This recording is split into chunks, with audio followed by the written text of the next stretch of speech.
Antes disso, eu desafiei a abandonar a cultura do certo e errado e a viver a ética de Cristo, que resulta sempre em bem. E eu tentei fazer você entender que o certo só é certo mesmo quando o certo que eu faço, ele resulta no bom. Ele produz o que é bom. E a referência do bom é a vontade de Deus expressa na sua palavra. Amém? No domingo passado, a Thelma deu sequência a isso, falando sobre viver e desfrutar o perfeito. Foi maravilhoso. Ela nos desafiou a fazer de cada dia vivido um dia perfeito. E eu queria pensar com você nesta noite algumas coisas a partir desses fundamentos que nós estamos colocando para a edificação de uma igreja segundo o propósito de Deus. Por quê? Porque a palavra de Deus diz que Deus tem um compromisso de nos levar à perfeição.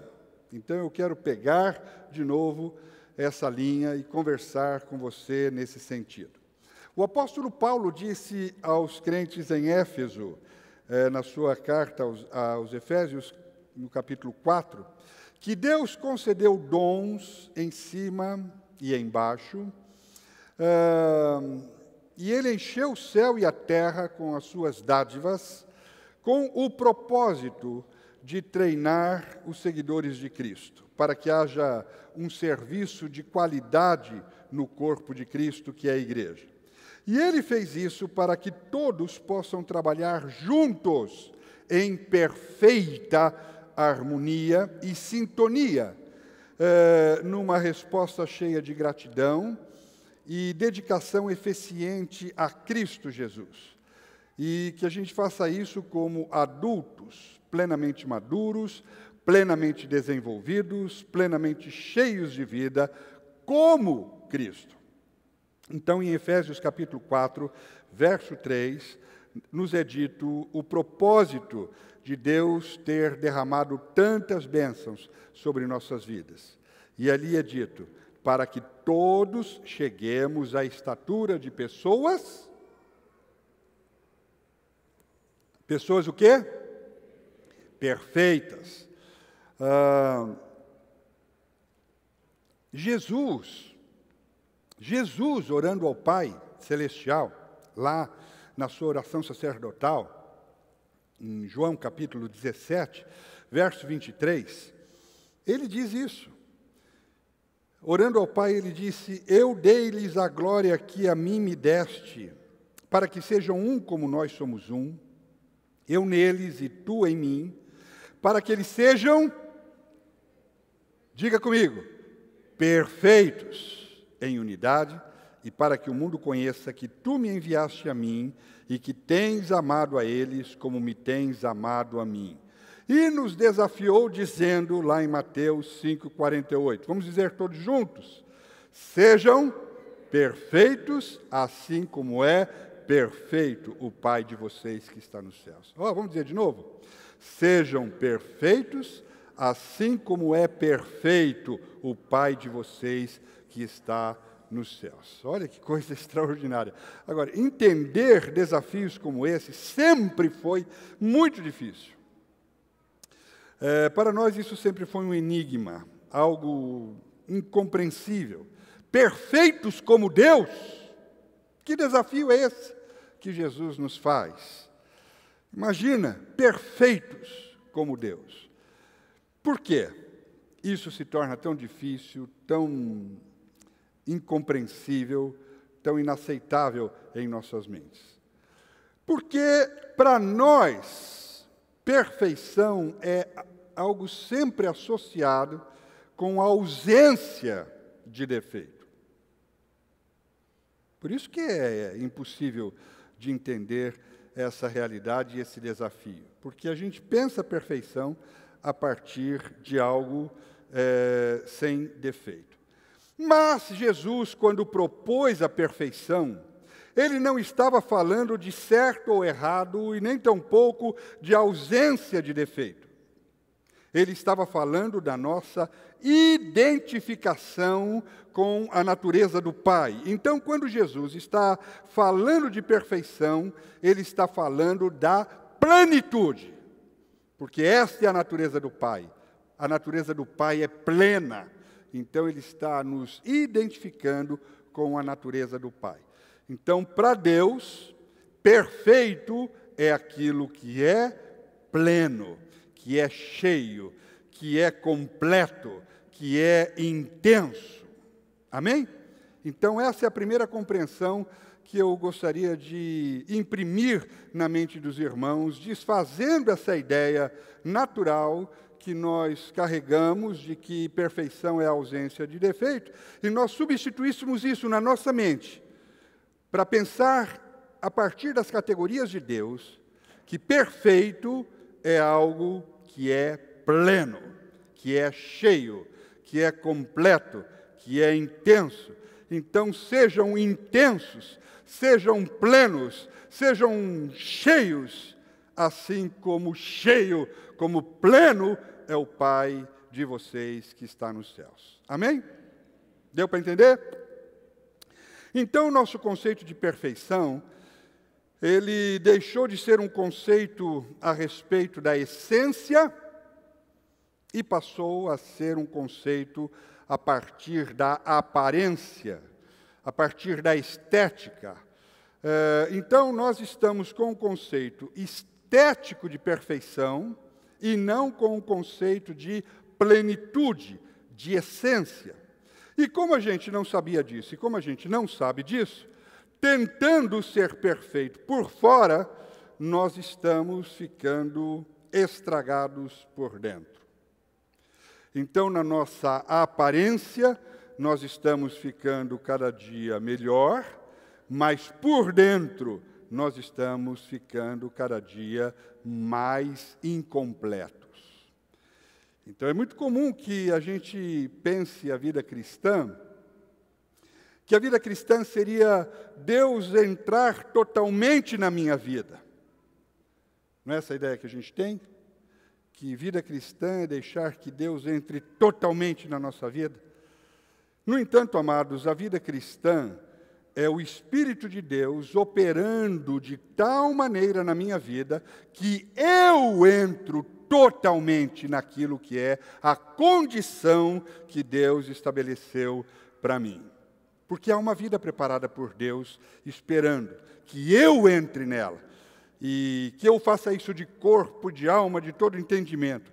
E Deus fica esperando que a gente queira conhecer mais de Deus. Deus fica esperando que a gente queira conhecer e penetrar mais naquilo que é o propósito de Deus para a nossa vida. Então, este é o sentido da fala do profeta Ezequiel, no texto que eu trouxe da parte do Espírito Santo para a gente pensar hoje aqui. Amém? Como eu disse, Ezequiel nos fala de forma figurativa. E as águas do rio, citadas por ele, revelam que nós estamos no ambiente de Deus. No entanto, ele nos fala de níveis de profundidade das águas, que revelam a nossa estatura de fé. Isso implica no nosso desenvolvimento de fé. Então, Ezequiel fala de águas no tornozelo, de águas pelo joelho, batendo na cintura, e águas profundas. Vamos entender, pela graça de Deus, o que representa essas coisas.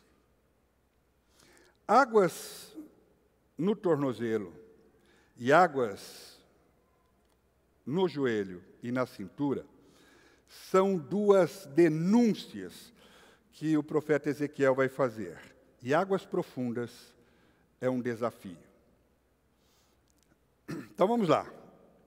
Eu traduziria a primeira denúncia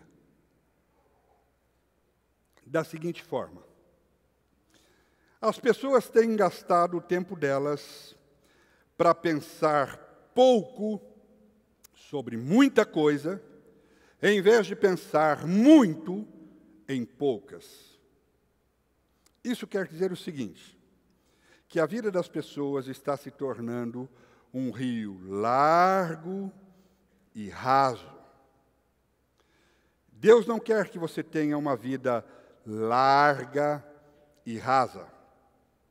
Um ambiente largo e raso, com águas no tornozelo, é um ambiente infantil. Quando você vai num lugar onde a água é larga e ela é rasa, aquele lugar é para crianças, para que elas não se afoguem. Cadê? Ué, cadê? Ô meu, acompanha direito aí. Então, esse é um ambiente largo e raso, um espaço, um lugar para crianças, para que elas não se afoguem. A gente tem falado aqui igreja família, igreja como família. Na família há espaço para crianças? Claro que há. Claro que há. Então, no início da nossa relação com Deus, todo mundo é criança mesmo. E a gente está ali para cuidar das crianças, não é? Como o André está cuidando das crianças dele ali. Beleza, isso é absolutamente normal. Mas na medida em que a gente vai evoluindo, Deus vai nos levando para águas mais profundas, e o propósito é que a gente deixe de ser criança, e o que se espera é que um dia nós nos tornemos pais. Então, água pela canela não é o que Deus escolheu para você. Vida com Deus não é água pela canela. Isso é coisa para criança. Mas qual é o nosso problema hoje, irmãos? É que as pessoas não querem trabalhar a sua maturidade. Elas querem ficar na posição em que estão, como meninos emburrados, crianças emburradas, que querem forçar o pai a fazer o que elas querem. Gente que não quer amadurecer. Já viu criança emburrada? Não tem nada que tire mais a paciência da gente do que criança emburrada, do que criança que empaca. É terrível.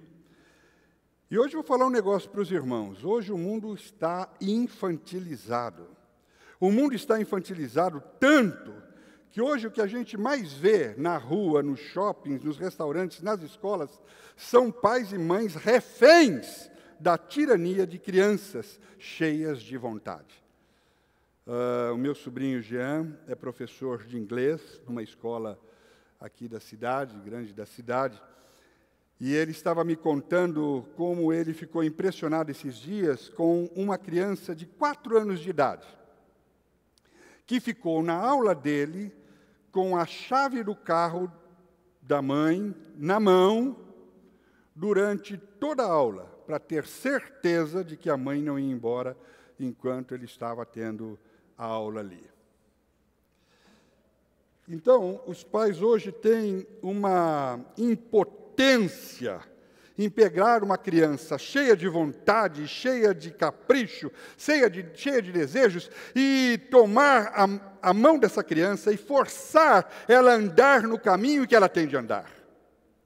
E sabe por que, amados, que os pais, muitas vezes, não têm a autoridade de pegar a mão dos seus filhos e trazê-los para o lugar onde eles precisavam chegar, onde eles precisam chegar?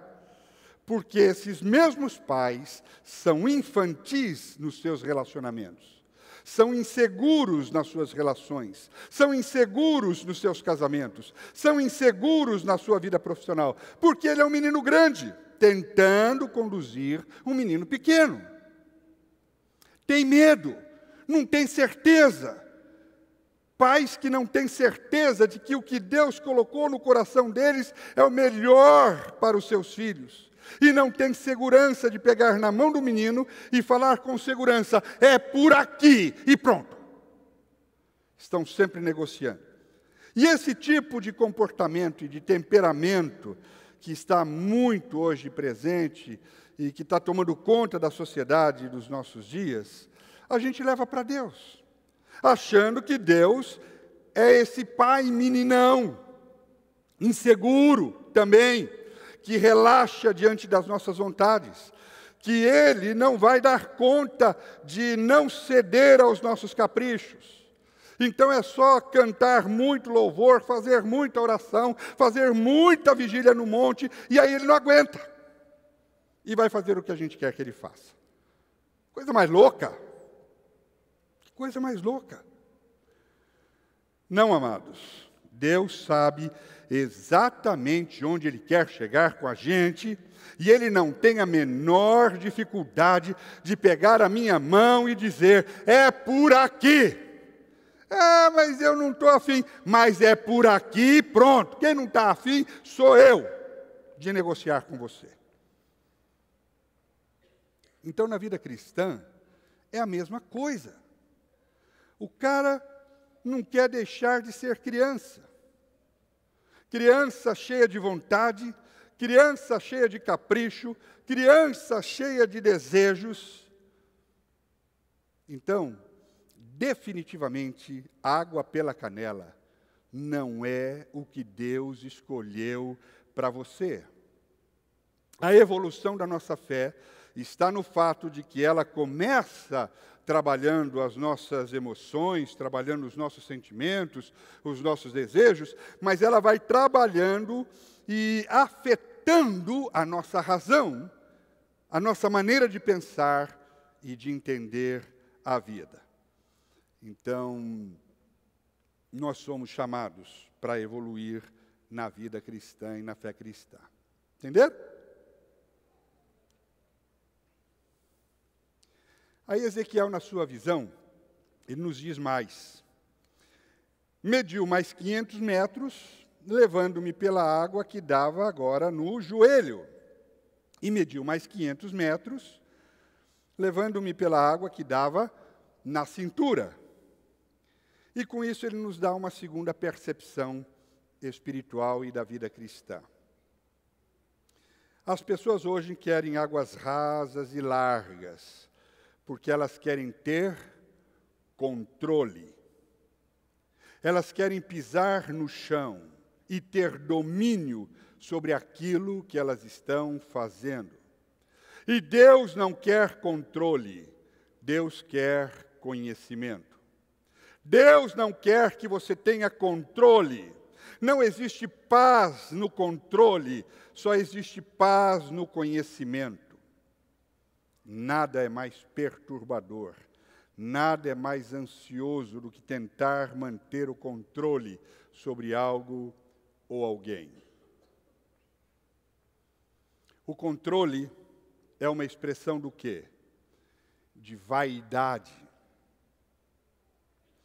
O apóstolo Paulo diz à igreja em Efésios capítulo 4, 17: Não andeis mais como também andam os gentios. E como andam aqueles que não conhecem a Deus? Na vaidade dos seus próprios pensamentos.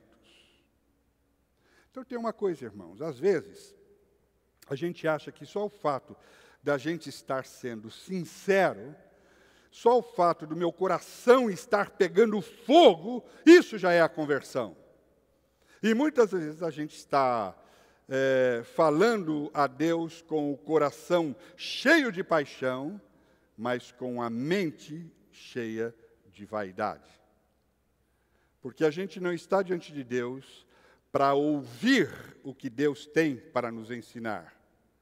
A gente está diante de Deus para convencê-lo de que nós estamos sentindo o melhor a ser feito. Isso nos faz vaidosos. E esse é o grande problema da religião.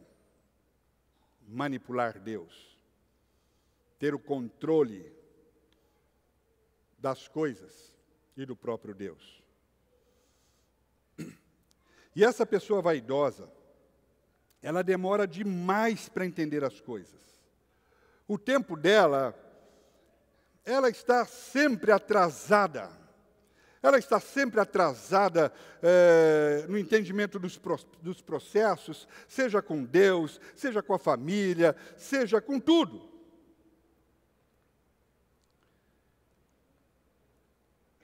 Eu vou ser mais claro.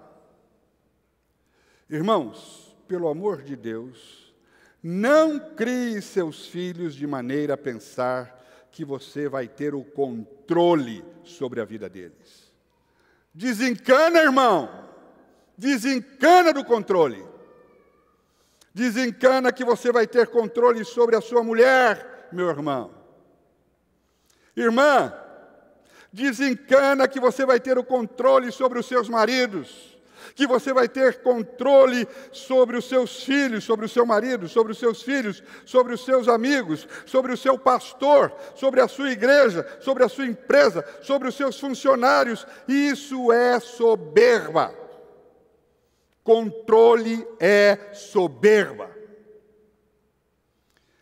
Mesmo porque a pessoa passa a vida inteira tentando controlar as coisas, aí cai um piano na cabeça do cara, ele não sabe nem de onde veio aquele negócio na cabeça dele. Por quê? Porque do mesmo jeito que ele está aqui tentando levar a vida super controlada, do lado dele tem um cara vivendo a vida totalmente descontrolada. Eu gosto muito de viajar de carro.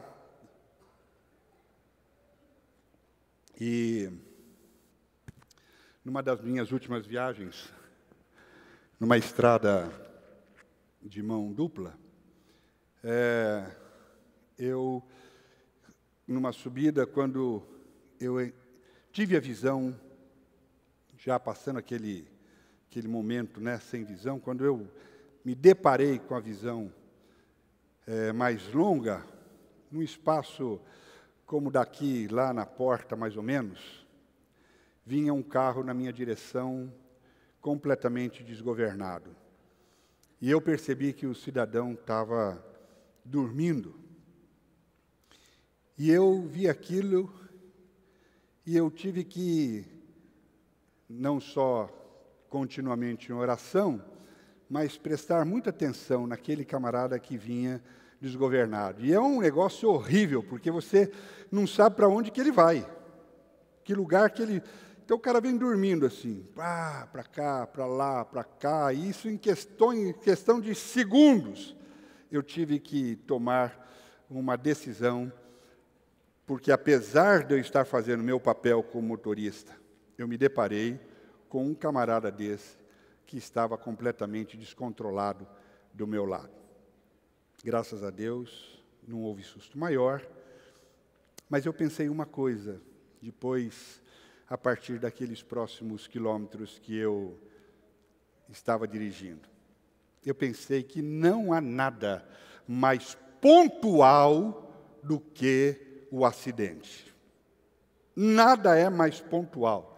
Porque só acontece um acidente porque os dois chegaram exatamente na mesma hora. É uma pontualidade desgraçada o acidente. Terrível. Nada mais pontual. Você passa ali e tem uma desgraça feita, aquilo lá é de uma pontualidade incrível. As coisas se cruzam exatamente na hora. Segundos antes, segundos depois, poderiam evitar a coisa. Mas um acidente se dá porque há uma pontualidade. Então aprenda a conhecer e desencana do quê? De controlar. Porque você não tem controle de nada. De nada. Pessoas que estão a vida passando por ela, tentando controlar, elas estão perdendo a oportunidade de conhecer. Por exemplo, você está tentando controlar o seu marido há o quê? Uns 20, 30, 40 anos. O que você está descobrindo no final desses 30 anos que está andando com ele? Você está descobrindo que esse ser humano nasceu totalmente desprovido de controle. Você está procurando em tudo quanto é lugar e você não acha o controle remoto dele. Não acha. Você não acha. Você está tentando controlar o seu marido, vai perder seu tempo. Vai perder seu tempo. Porque você está conversando com ele ele está fazendo assim com a cabeça, mas lá por dentro ele está fazendo assim.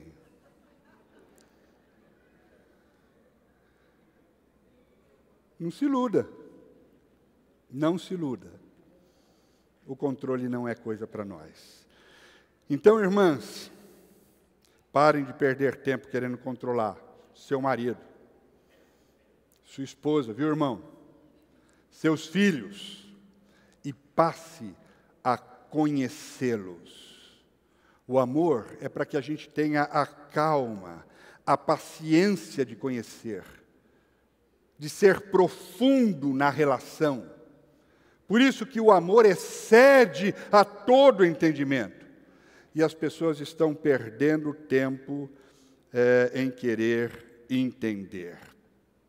Então, esse é o desafio do texto. O desafio é: busque conhecer a Deus e entregue-se ao relacionamento profundo com Ele.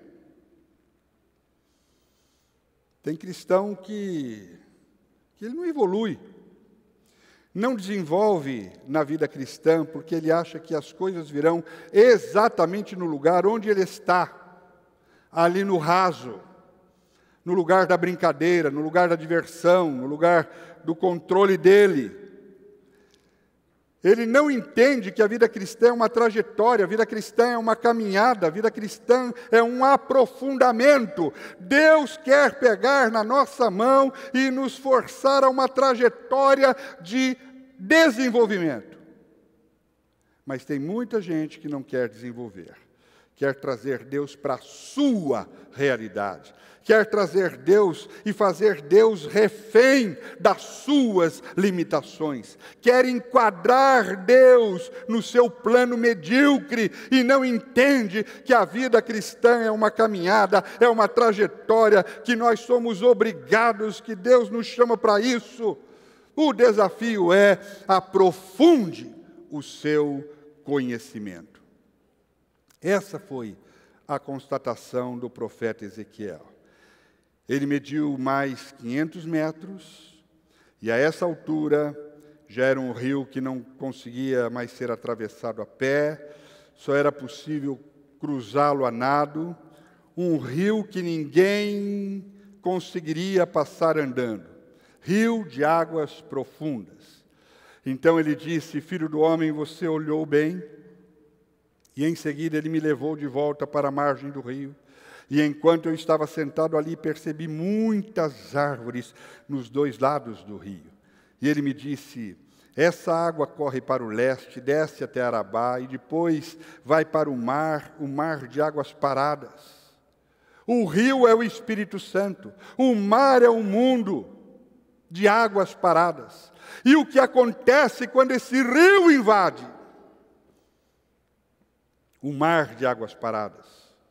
Quando o rio deságua no mar, a água do mar é saneada. E por onde o rio passa, floresce a vida, grandes cardumes de peixes. Por onde o rio passa, a vida é abundante. Você quer ter uma vida abundante, vitoriosa, plena? Abra sua mente e o seu coração agora para serem sensíveis à voz do Espírito Santo, sensíveis ao convite do Espírito Santo de Deus. Pergunte mais e proponha menos. Pergunte: onde é que Deus quer levar você?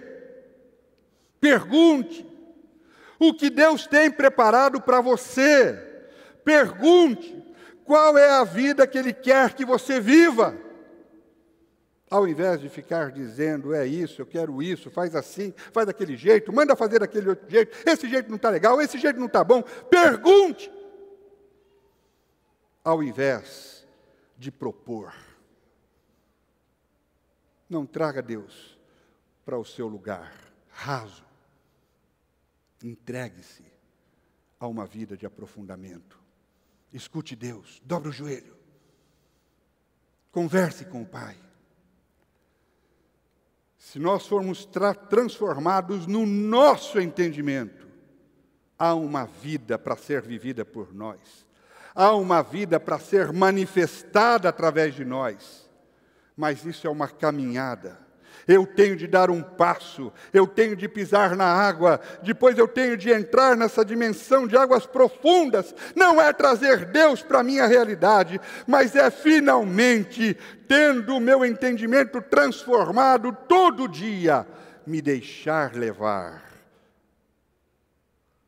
pelo Espírito às águas profundas e aonde Ele quer ter uma experiência gloriosa de plenitude comigo. É isso que ele está dizendo. É isso que ele está dizendo. O apóstolo Paulo vai traduzir isso dizendo: já te foi dado graça, já te foi dado dons.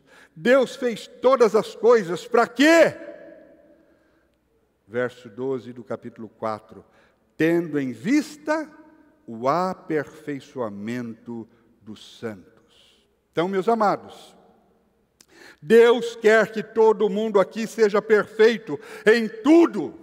Perfeito como marido, perfeito como esposa, perfeito como filho, perfeito como pai, perfeito como amigo, perfeito como trabalhador, perfeito como cristão, perfeito em tudo. Pleno, cheio, intenso. Você entende isso? Você entende isso? Não é que eu estou subestimando os irmãos. É que é preciso que os irmãos entendam. Essa semana eu recebi um feedback nesse sentido.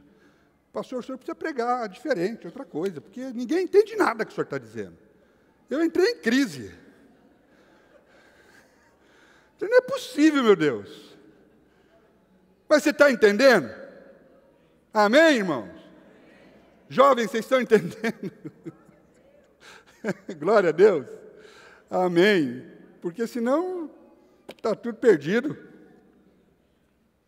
Então, perfeição, presta atenção, não é uma vida sem problemas. Perfeição não é ausência de defeito. Perfeição é ser inteiro, cheio, satisfeito. Esse é o propósito de Deus para a sua vida. Sabe por que os seus problemas estão te matando? Porque você não está o quê? Inteiro. Sabe por que as suas alegrias estão te corrompendo? Porque você não está inteiro. Você está usando as suas alegrias para satisfazer as suas carências. E você está usando as suas justificativas para explicar as suas debilidades e as suas demências. Jesus quer que você seja cheio, um crente pleno, satisfeito, feliz. Eu quero encerrar citando Filipenses capítulo 3, onde Paulo diz uma coisa séria aqui, bem interessante. Ele diz: meus irmãos, alegrem-se no Senhor.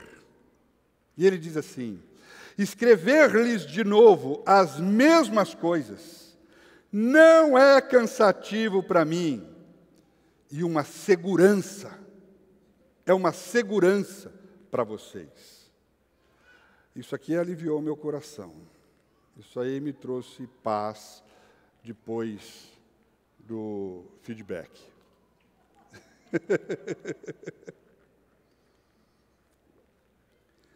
Vou dizer uma coisa. Não me desgasta, cada vez que eu tenho de falar a vocês, repetir a mesma coisa, todas as vezes. E se você não percebeu, nós estamos aqui há 36 anos, repetindo a mesma coisa, de várias formas, de várias maneiras. A única coisa que a gente está fazendo aqui é tirando terra do fundo, é tirando terra debaixo dos seus pés. E eu sei que às vezes você fica com a impressão de que eu estou desgastando você. Mas não é só a impressão. É desgastante mesmo. E é isso que eu estou fazendo. E acontece comigo também. É um desgastar para que eu seja removido de mim mesmo, para que as águas sejam mais profundas e eu venha boiar e seja levado pelo Espírito Santo água abaixo, para que eu seja saneado na minha vida, para que a minha vida floresça, para que eu seja um pescador de grandes cardumes de peixe e para que a vida seja abundante. Alegrem-se no Senhor. Ju, pode vir. O seu dia pode ser, então, perfeito. O seu dia pode ser perfeito. Por quê? Porque não vai acontecer nada de errado? Não! É porque até na hora que tiver acontecendo uma coisa ruim, essa situação vai encontrar uma pessoa o quê? Inteira, cheia do Espírito Santo, plena. Foi isso que Deus falou para Paulo. Aprenda a estar contente em toda e qualquer situação. Isso não vai vir do céu como uma pomba descendo do céu na sua cabeça. Isso se aprende. Isso é a escola do Espírito Santo. É o que nós estamos fazendo aqui. Escola do Espírito Santo.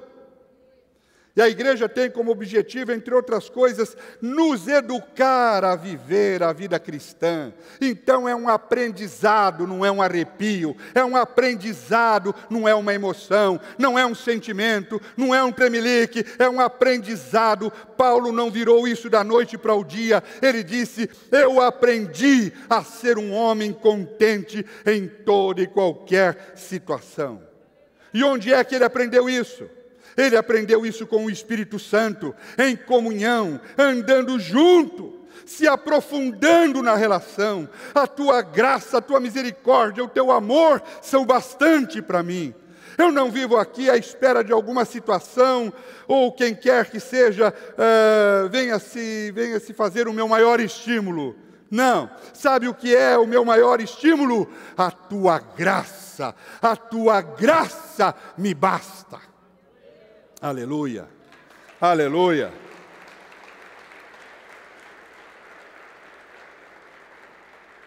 Então aprenda, meu irmão, aprenda a ser satisfeito. Aprenda a comer uma bolacha de água e sal cheio. Aprenda a viver o que você está vivendo cheio. Aprenda a dirigir um carro velho cheio. Aprenda a ter um dia perfeito, de momentos perfeitos, de amizades perfeitas, de amor perfeito, de testemunho perfeito, de compartilhar perfeito, porque você é intenso, você está cheio do Espírito Santo. E encha os outros daquilo que está em você. Foi esta a ordem de Jesus: enchei-vos do Espírito Santo. Faça o outro cheio. Cruzou o teu caminho, faça quem se aproxima de você cheio, nas menores coisas. Nas menores coisas. Definitivamente, nós podemos ser filhos perfeitos, porque nós carregamos a natureza de um Pai perfeito. Amém? Glória a Deus.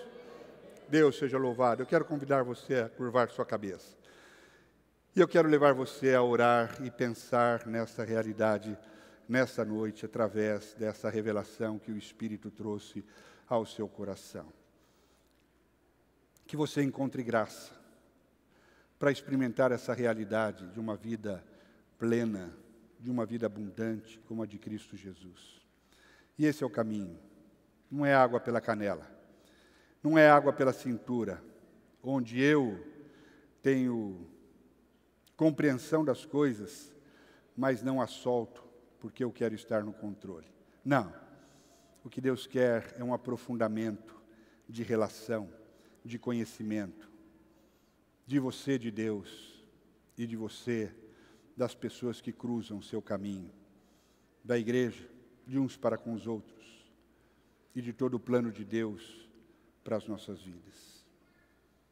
Querido Espírito Santo de Deus, nos leve a entender definitivamente o que é que o Senhor pensou em termos de igreja, de família tua aqui na terra. E liberte-nos de nós mesmos. Liberte-nos da nossa infantilidade. Liberte-nos, ó Pai, definitivamente da nossa soberba, da nossa religiosidade. Que não seja o que eu quero, o que eu penso, o que eu gosto, mas que eu entenda definitivamente que a Tua vontade é o melhor para mim. A Tua vida em mim, a Tua graça é que me basta. Ó Espírito de Deus, e leva-nos pelas águas onde nós não temos apoio dos pés, portanto, dirigidos e conduzidos pelo Teu Espírito, a vida abundante, a vida florescente, a vida intensa, a vida, Senhor, coroada de árvores e frutos, a uma vida onde nós nos tornamos exatamente aquilo que o Senhor disse que faria de nós, pescadores de homens, e que haja grandes cardumes a serem pescados por nós, por sermos pessoas plenas, cheias, tocadas profundamente pelo Teu Espírito, para a glória do Teu nome. Nós oramos, dá-nos uma vida perfeita, um dia perfeito, uma semana perfeita, momentos perfeitos, cheios de Ti, no nome de Jesus. Amém. Ju?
Começou de um jeito nada especial.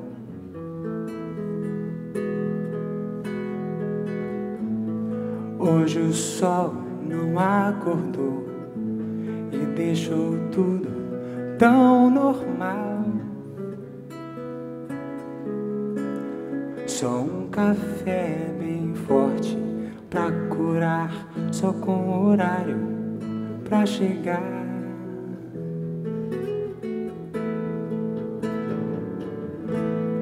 Hoje o tempo não passou e o dia nunca chega ao fim.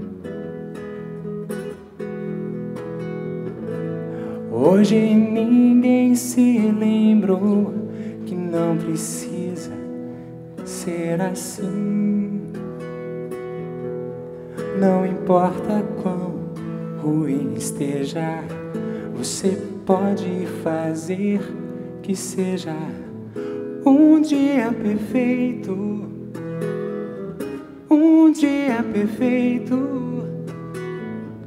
um dia perfeito você pode fazer. Um dia perfeito, um dia perfeito, um dia perfeito.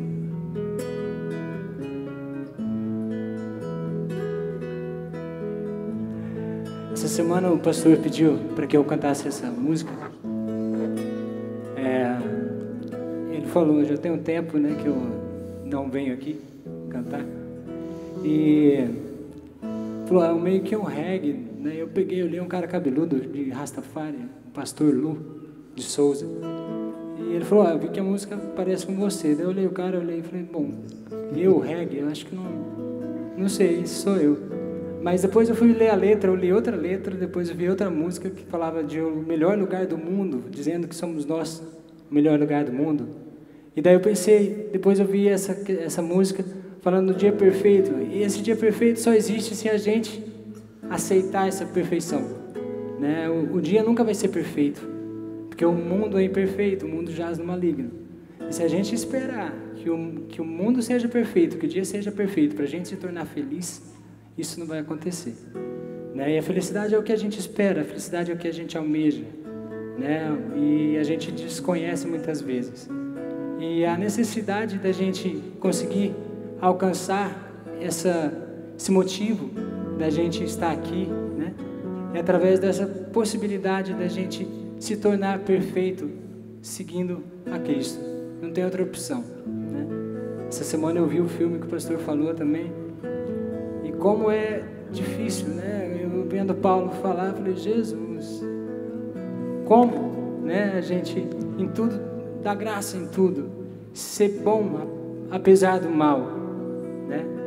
E a gente que vem de uma educação social, dessa coisa do certo e do errado, de repente a gente fala, meu certo não é tão certo assim, meu certo não vale nada para o mundo, né? E sim a bondade, e sim a fé, isso mexe demais com a gente, né? Então esse dia perfeito a gente consegue se a gente se tornar perfeito, que a gente consiga, que a gente busque isso, né? Daí eu entendi por que essa letra parece comigo, né? É isso aí. São quase 37 anos buscando uma perfeição que não é que é minha e não deveria ser, né?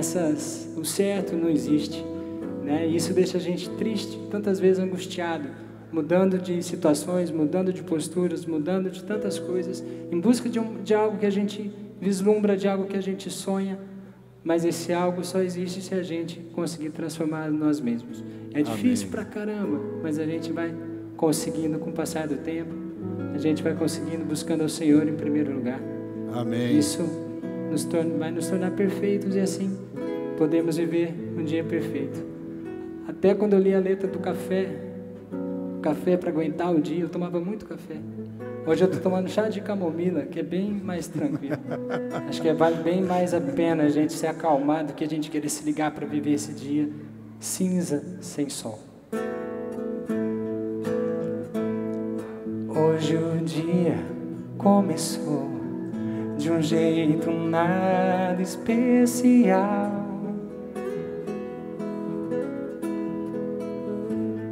Hoje o sol não acordou e deixou tudo tão normal. Só um café bem forte pra curar, só com horário pra chegar.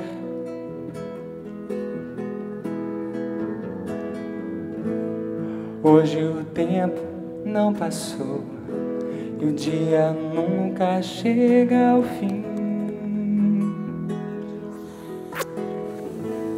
Hoje ninguém se lembrou que não precisa ser assim. Não importa quão ruim esteja, você pode fazer que seja um dia perfeito, um dia perfeito, um dia perfeito. Você pode fazer um dia perfeito. Mãe, esqueci de dar um beijo. Então vai. Depois eu volto.